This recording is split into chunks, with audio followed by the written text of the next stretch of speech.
Okay, I just want to mention that this coming week, I think it's on Wednesday, if I'm not mistaken, maybe Tuesday. 1 second. Tuesday. On Tuesday of this week is the famous day of Lag BaOmer. Lag BaOmer, the 33rd day of the Omer, which is the day of the passing of the Rashbi, Rabbi Shimon Bar Yochai, the author of the Zohar.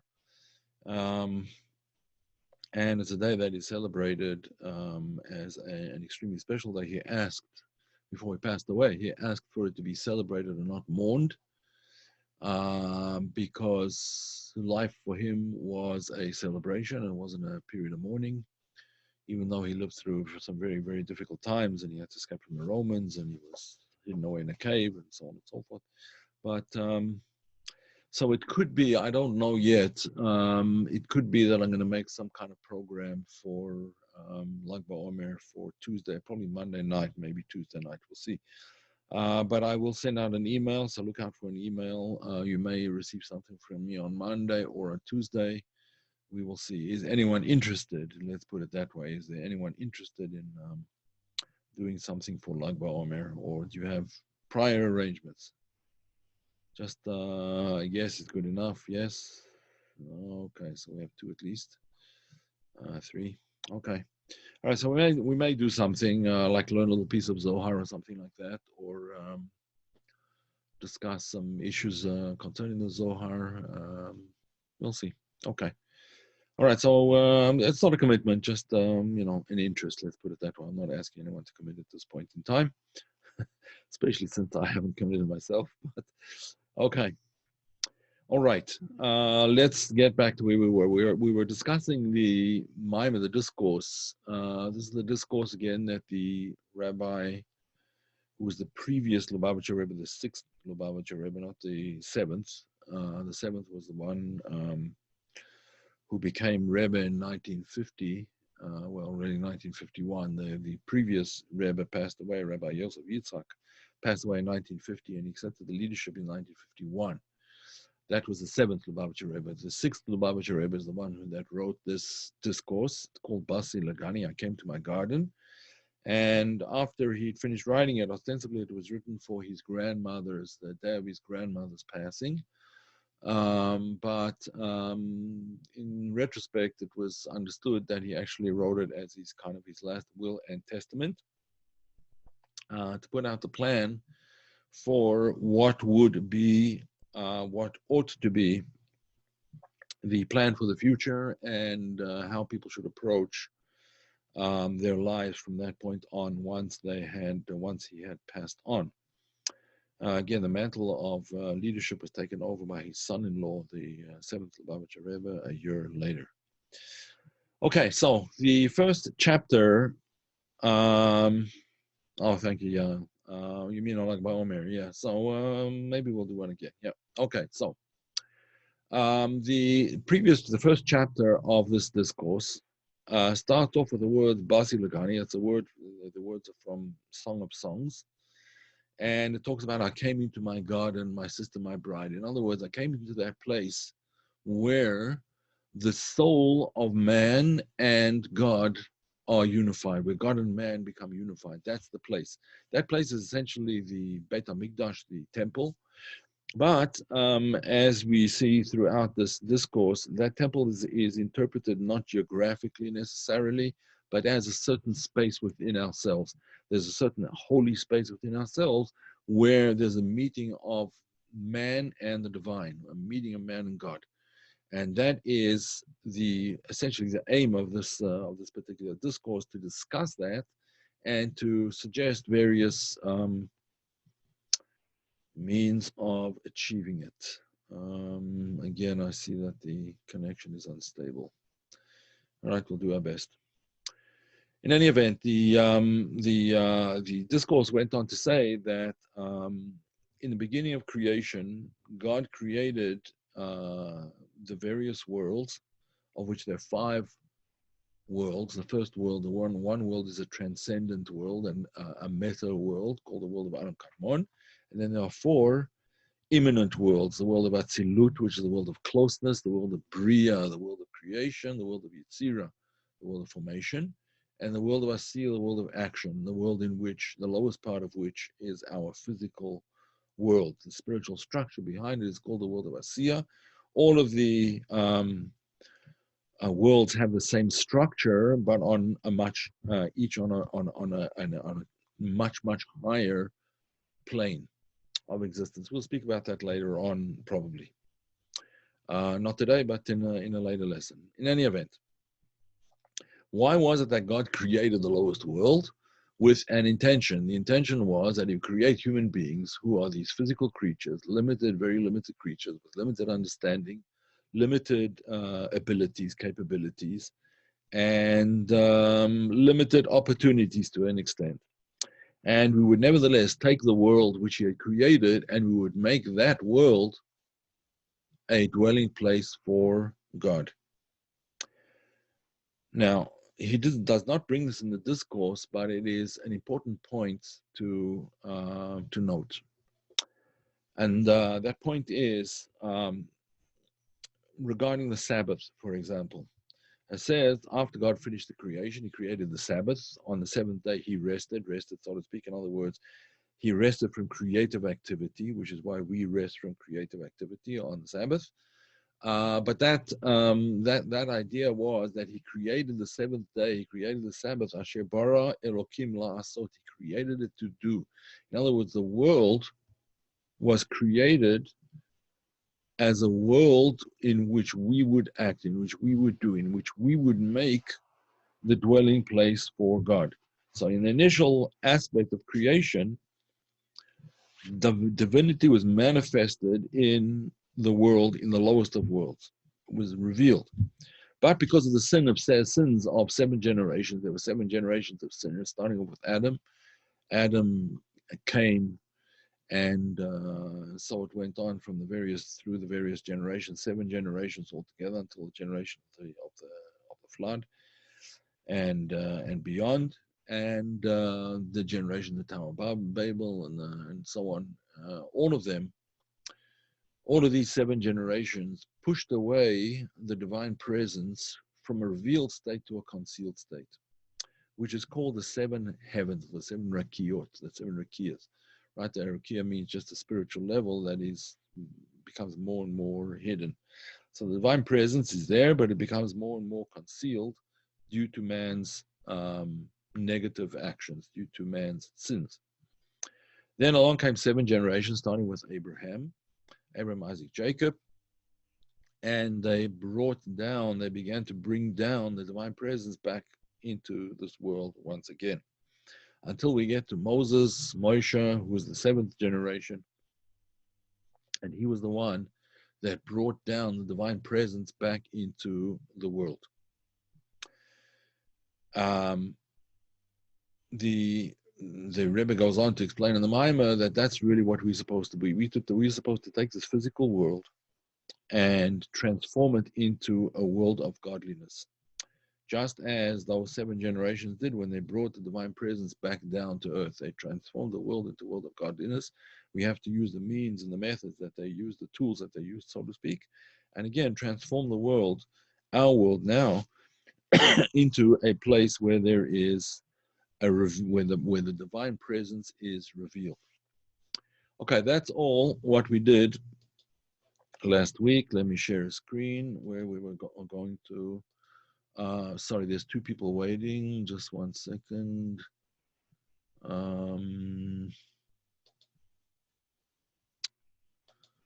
Okay. Sorry about that. I'm just trying to see. Let me just see again. I'm sorry. There's a couple of people who are waiting. I have to find a way to cancel this waiting room business. It's completely ridiculous. This one person is waiting. Whatever. Okay. I don't know how to get him in. All right. Okay. I guess when they want to come in, they'll figure it out. You know what? Here we go. No. I've disabled the waiting room so anyone can come in now. Okay. All right. Sorry. Let's get back now to the share screen and the second chapter in the discourse. All right. Now, guys, this is the second chapter, chapter 2. Okay. The divine service in the Mishkan. The Mishkan was the tabernacle before the temple was built, but it served the same purpose. And the Beit Hamikdash was the temple, centered around the task of Berurim. Very, very important concept in the teachings of the Arizal, Rabbi Yitzhak Luria. Very important in the Zohar as well, but the Arizal is the one who really explained it and made this a very, how shall I say it, a central part of his whole doctrine, his teachings. The concept of Berurim, the refining of materiality. Let me just get to the end of the paragraph and I'll go back and explain Berurim. So around the task of Berurim, the refining of materiality, through the subduing of man's physical nature, which brings one to the yet loftier goal of transforming darkness into light. So first there's subjugation, and then there's transformation. Now, let me just explain what's going on over here. What is the whole concept of Berurim? So, right in the beginning of creation, when God created the world, before the world of Tikkun, before the world of Atzilut was created, so there was this meta world called the world of Adam Kadmon. Now, one of the aspects of Adam Kadmon was that the light in Adam Kadmon was extremely intense. It was what you would say is essentially infinite light,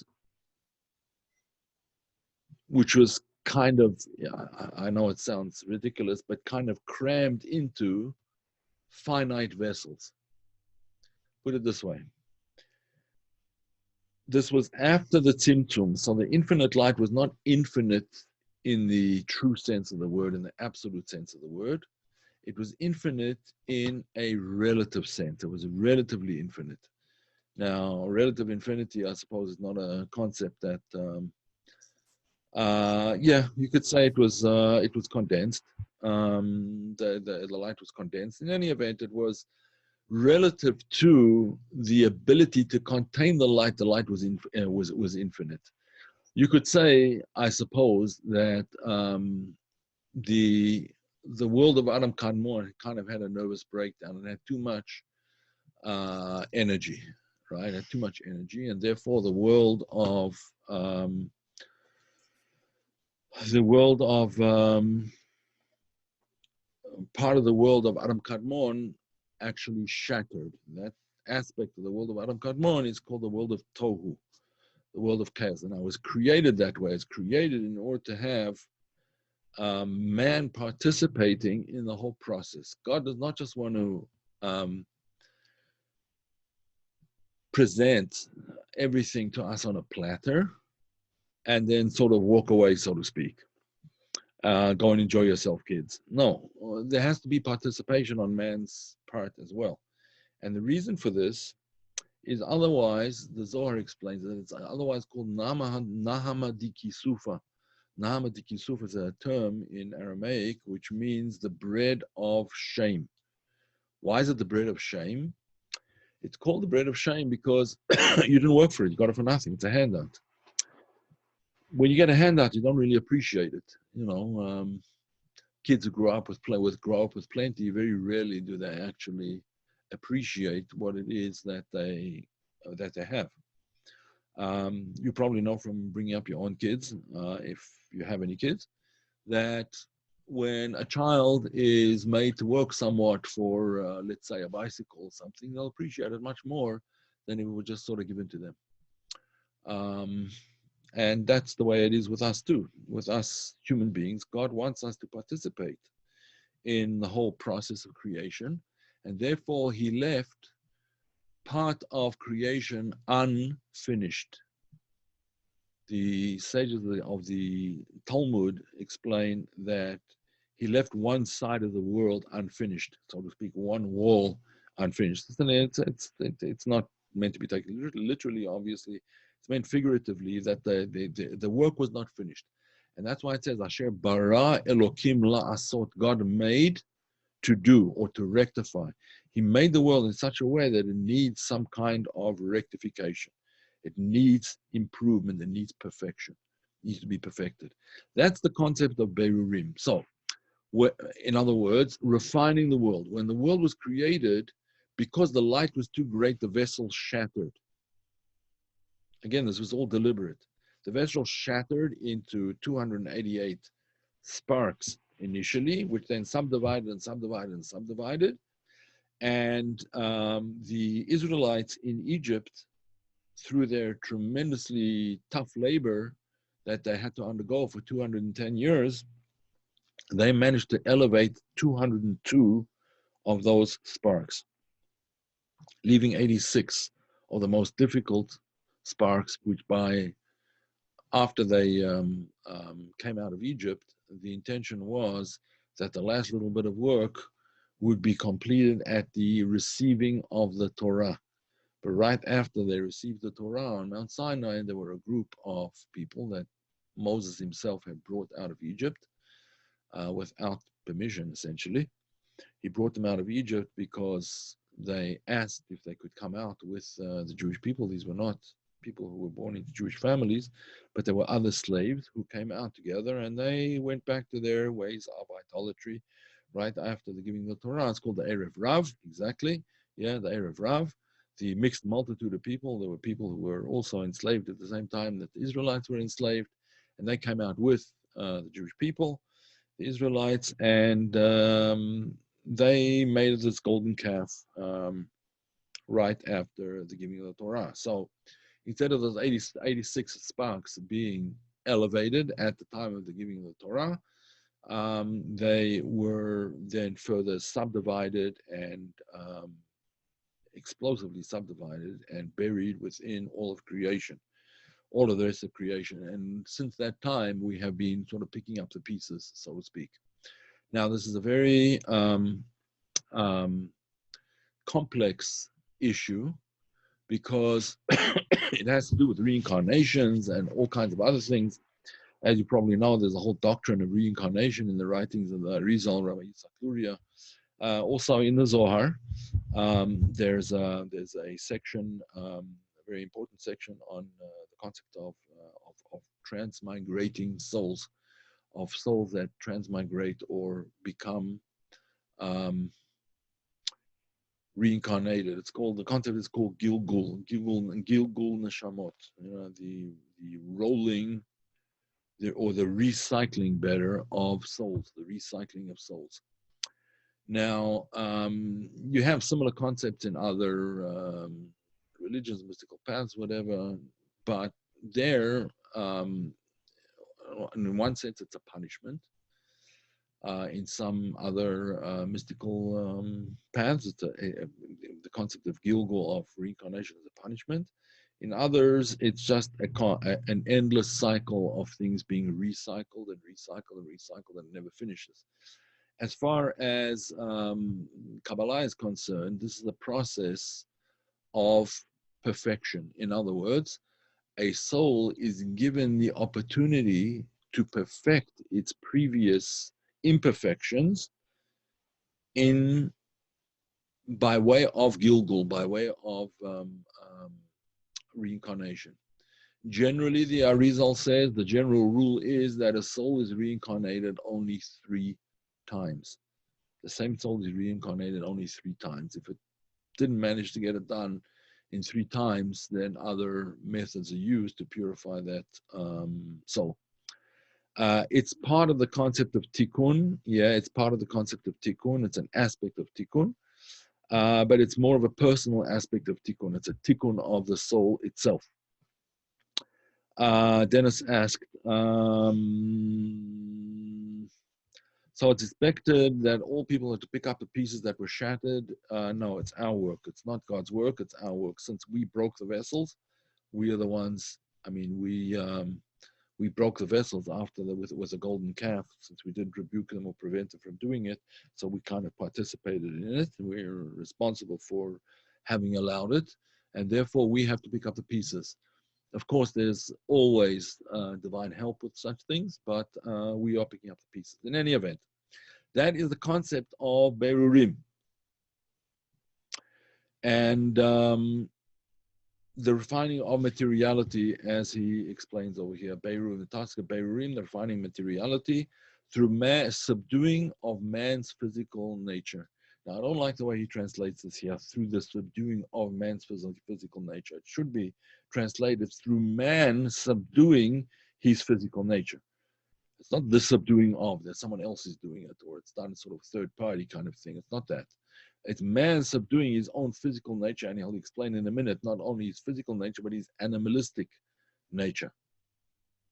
And that brings about, that transformation brings about the goal of transforming darkness into light. That's the transformation of darkness into light, of concealment into revelation. Okay, we'll explain. For this reason, one of the modes of service in the sanctuary was the offering of sacrifices. Again, he likes this, the offering of, I don't like that kind of translating, but whatever. Anyway, that's the way he translated it. So the work that one of the modes of divine service in the sanctuary was offering sacrifices. Why the offering of sacrifices? I do a lot of editing for other people, so it's kind of a bug of mine. Okay, let's go. This was not merely a physical act. In other words, sacrifices are not just a physical act. In other words, sacrifices were not something to, propitiating the gods or pleasing the gods or stilling the forces of anger or evil or retribution. Or no, that's not the point at all. The point is elevating aspects of creation. There are four realms of being in our world. There's the inanimate aspect of things, the inanimate world. Then there is the plant world, the animal world, and the human world. Okay. So the sacrifice included all four. When there was a sacrifice, an offering was offered up in the temple, all four aspects were there. With every korban, with every the sacrifice in Hebrew is called a korban, and we'll see that shortly. The korban, the sacrifice, with every sacrifice, salt was brought as well. Salt. What's the idea of salt? Salt is the inanimate property of creation. There are other inanimate properties as well, but salt is definitely one of them.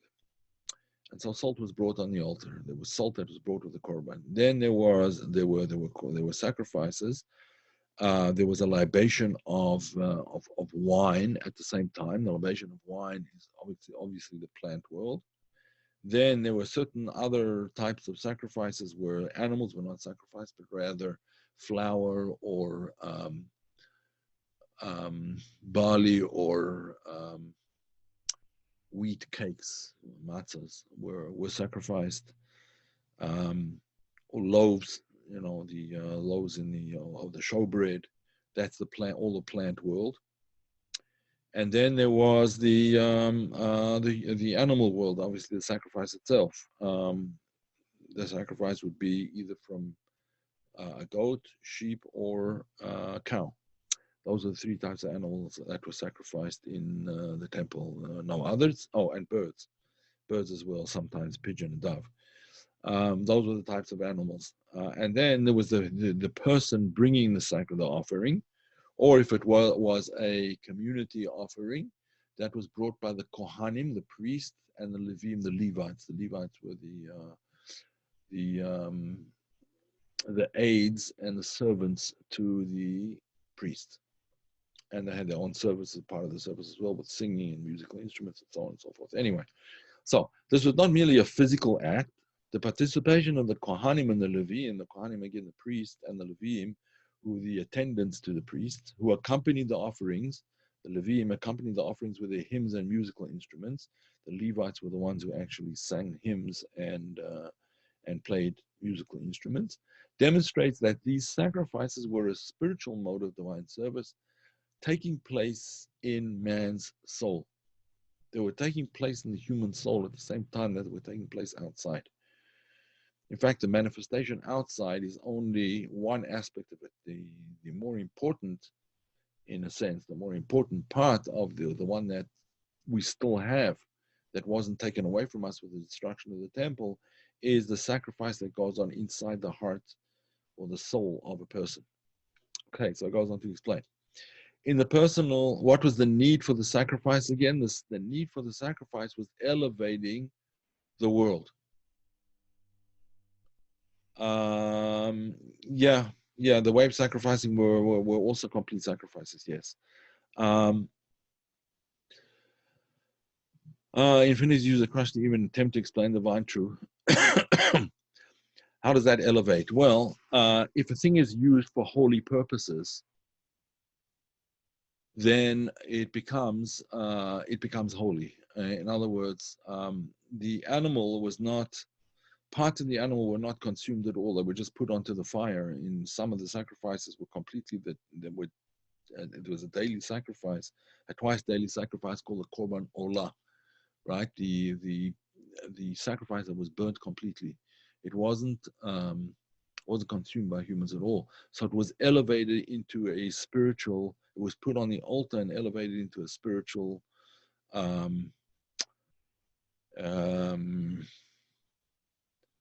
how shall I say it? Was elevated up to a spiritual plane by the act of sacrifice and the psalms and the music that accompanied it.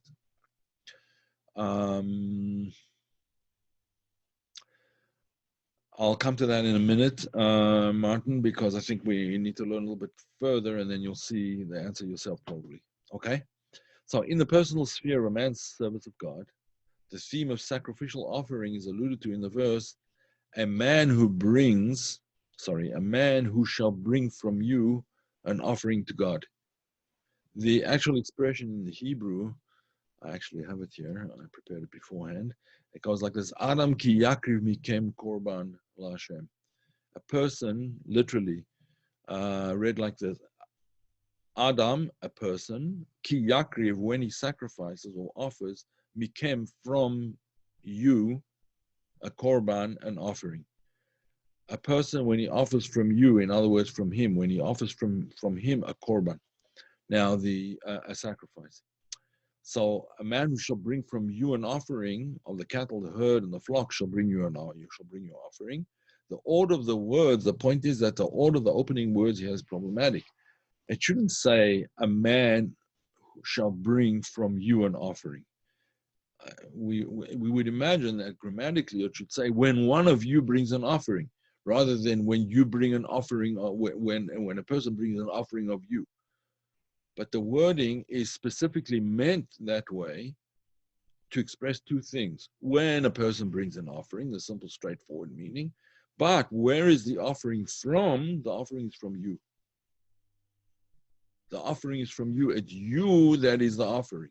Yes, you're bringing an animal on the altar with the intention that you're elevating the animal, and you're elevating the animal part of yourself with it.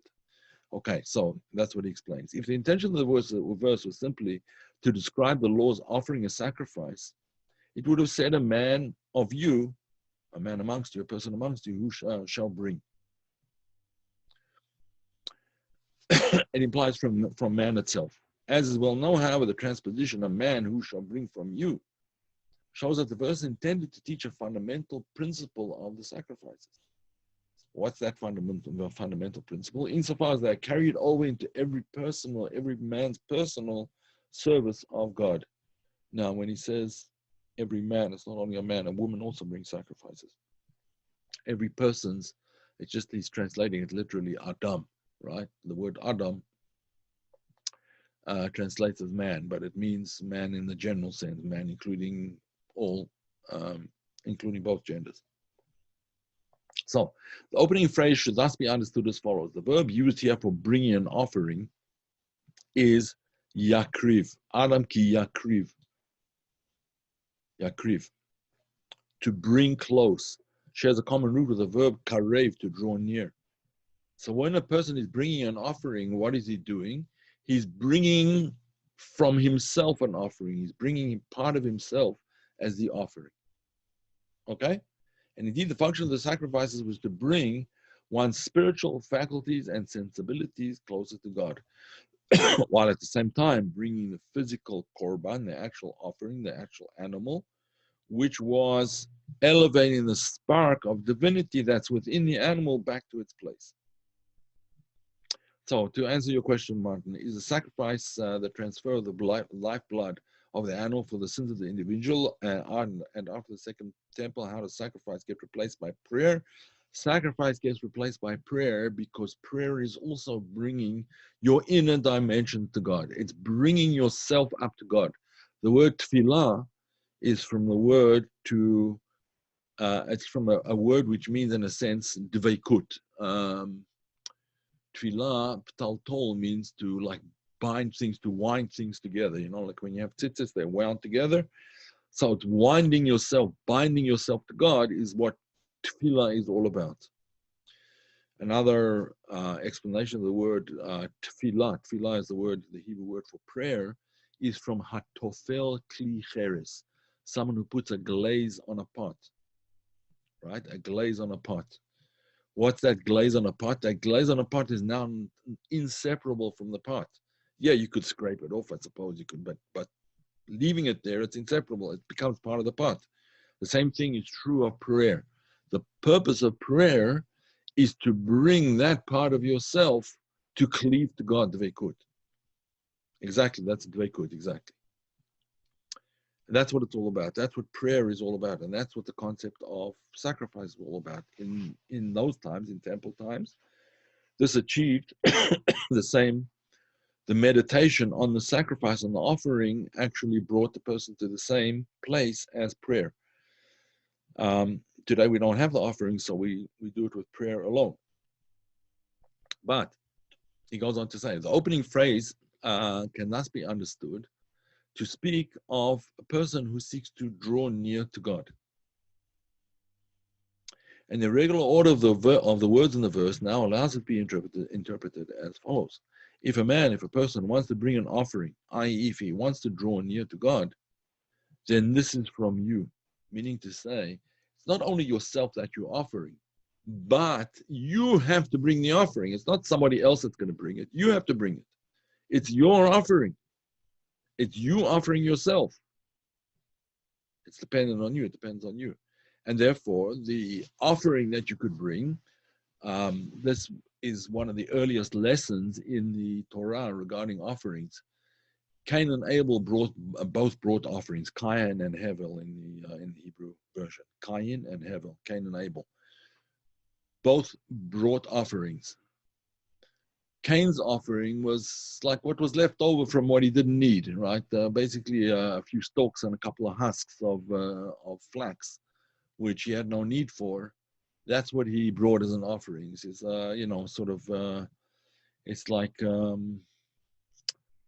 tossing a tip at somebody of a dime or something like that. It's just it doesn't show an attitude of gratitude. It does not show any thoughtfulness. It certainly doesn't show any meditation. It's just like flipping a coin into a hat. Take the leftover. It's like sort of flipping your leftovers to your dog kind of thing. Okay, so that was Cain's offering.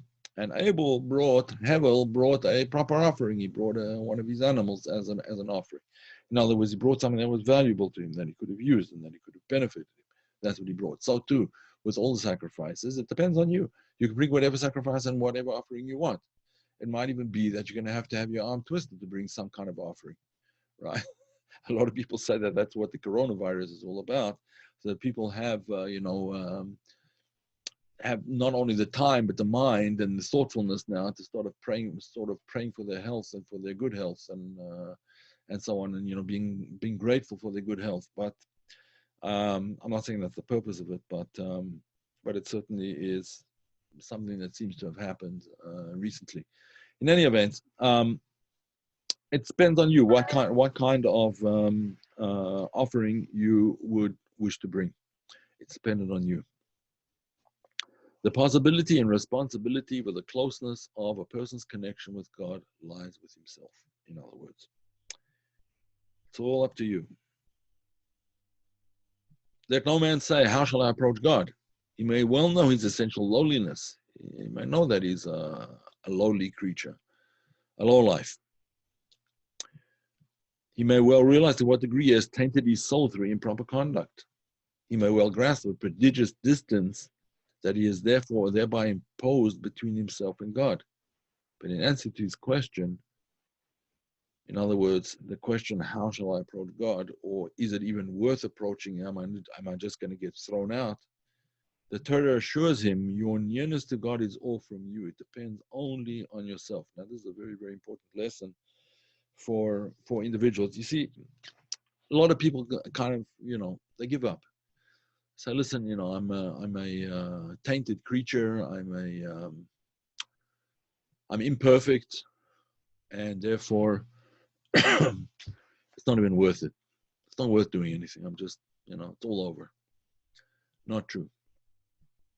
Absolutely not true. That's exactly the wrong attitude to have. The attitude is that it depends on you. It's true. We're imperfect creatures, but there's degrees of imperfection, and when you start working on things, we'll find that these imperfections are not permanent necessarily, and they're not insurmountable. So we start the process of self-perfection, of self-elevation. It begins with small steps. It doesn't begin with a flash in the pan transformation. That's the wrong expression.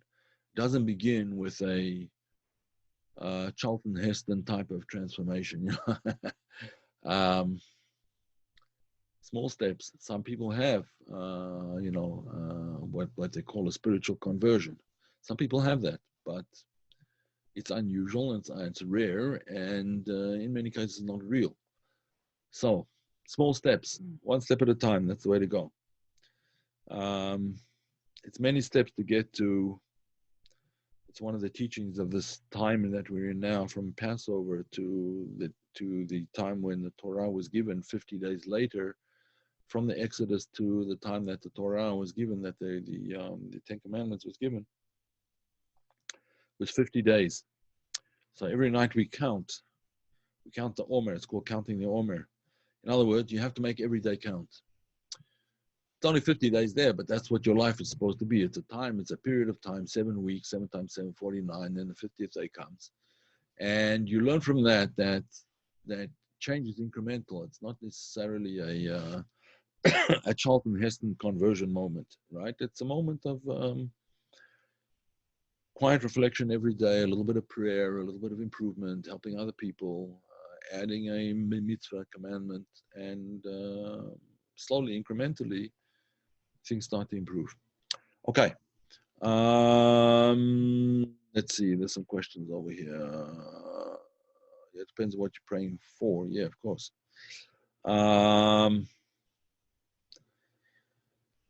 That's an uncommon intention. I think there's a bit of bring that concept. I'm sure. Common intention.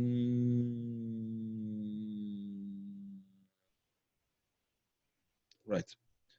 How do you measure if you're really close to God?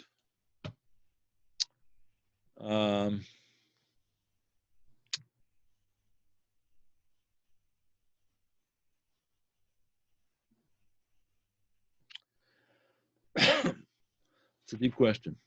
I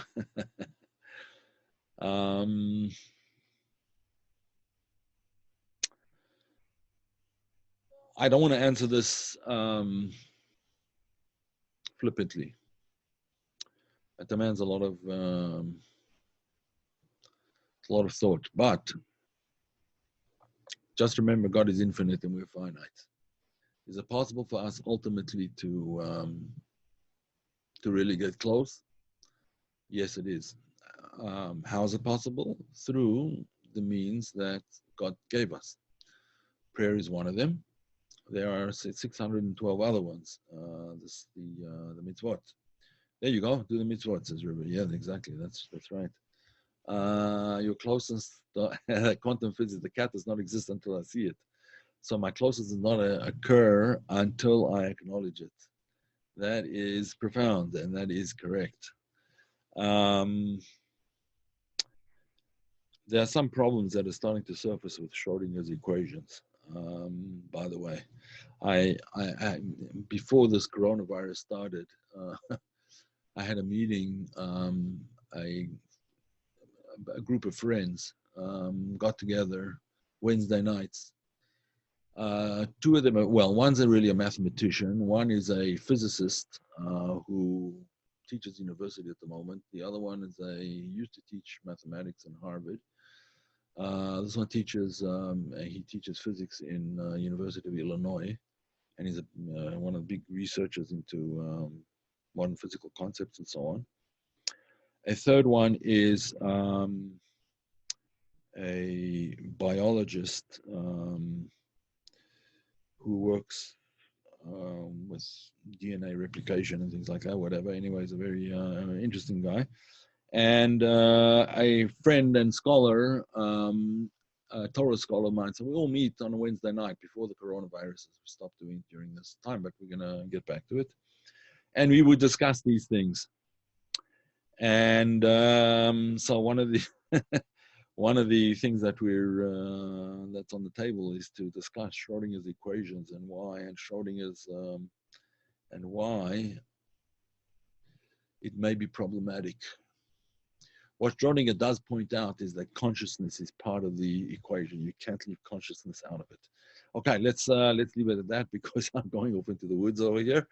Do mitzvahs. Yes, that is the way to go. Would you please give more detail concerning rectification, how it works, why it's necessary, how it applies to us personally? Yes, I will. Is it quantity or quality? Both. Quality is much more important in many ways, but quantity leads to quality. It's about everyone. Everything is delivered to me. It can be a spiritual opportunity, however painful or joyful, even covert, true. Sole point on Schrodinger. That it being depends on the observer. Okay, let's. I want to answer Annie's question about rectification. How do we do it? And she wants more detail on it. Let's go a little bit further, and I think he answers your question. But if you have further questions, I'm very welcome to write to me, and Kabbalah decoded at gmail.com, and I will answer within a few days at least. I will attempt to answer you or to point you to some places where the answers can be found. If you go to KabbalahOnline.org, Kabbalah with an H, online.org, and you look up Berurim or Elevating the Sparks, you'll find a few essays from me on that as well. All right, but anyway, he's going to answer this issue. He says like this: for it is within the reach of every Jew. Now, when he says again every Jew, he's just translating loosely. The actual text says it's within the reach of every person. It's in the reach of every person to say, when will my deeds approach the deeds of my forefathers, Abraham, Isaac, and Jacob, Abraham, Isaac, and Yaakov. Now, you might think that Abraham was, a very big saintly person and so on, and so was Isaac and Jacob, a very saintly. How are we ever going to reach their level? And the truth is that, theoretically speaking, they were very, very lofty souls. And perhaps we might think that it is difficult. But, he goes on to say, no bounds, blocks, or obstacles, whatever, can prevent a person from elevating himself and attaining a closeness to God. Because God leaves the door open. The door is always open. Sometimes you have to knock, it's true. The door might be closed, but you could always knock and the door will open. The door is never locked and barred, and you're, not like synagogues now where have big signs on them, do not enter during the corona pandemic or whatever it is. It's not like that. Yeah, you can always approach God, and you don't have to go anywhere to do it. You can go inside. Moreover, God does not confront his creatures with unfair demands, but bestows his revelation and his light upon each individual according to his capacity, and more than just according to his capacity, according to his seeking.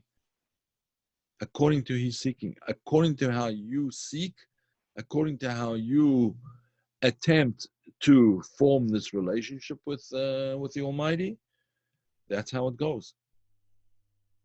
Everything's made by you. You bring the door to the table, so to speak. You bring the window to the table. You bring the keyhole to the table. It's up to you. However you want, however wide you want it to be. There's a statement of the sages that the gates are never locked to tshuva, to repentance. Actually, repentance is not a good translation, but let's translate it as repentance for now. The gates are never locked to returning, to going back to your pristine state. That's a statement of the sages. There was one of the Lubavitcher Rebbes, the fifth Lubavitcher Rebbe, said that when it comes to joy, there are no doors, right? Simcha Beretzes Geder, joy breaks through the walls, so there's no doors, right? The walls are broken down through joy. So joy is a very important part of it. A very important part of it. Okay, let's see. There's a few more questions here. Yeah, we don't have to maintain 6 feet. That's correct. Right. Okay. All right. So let's continue with the discourse. And he says like this: in the words of the Midrash Rabbah, Midrash is a rabbinical text, and usually explaining the verses. In the words of Midrash Rabbah, when I make demands upon them, when I make demands upon human beings, upon people, I do not demand according to my God's capacity, but according to theirs, according to each individual's personal potential. Therefore, according to your potential, you are able to connect, to get close. Hence, no hindrances can prevent one from rising to attain a closeness to God. First lesson then, that the verse about sacrifices teaches a man, a person who seeks to draw near to God, is the capacity to do so is mikam, from you. Depends on you only. All right, I think we're going to stop here, and we will continue with this next week, and hopefully finish this chapter 2 next week. Again, I will put this up on YouTube, Kabbalah Decoded channel on YouTube, or you can get it from KabbalahDecoded.com, which is my website. I don't do that much work on the website anymore, but the YouTube channel, Kabbalah Decoded, just look for the web channel and the YouTube channel, and you'll find it there probably within the next half hour or so. Okay, so let's leave it at that. Look for an email from me, hopefully on Monday or Tuesday, about whether we're going to have a special event. And if not, then I will see you next week, hopefully. All the best, everybody. All right.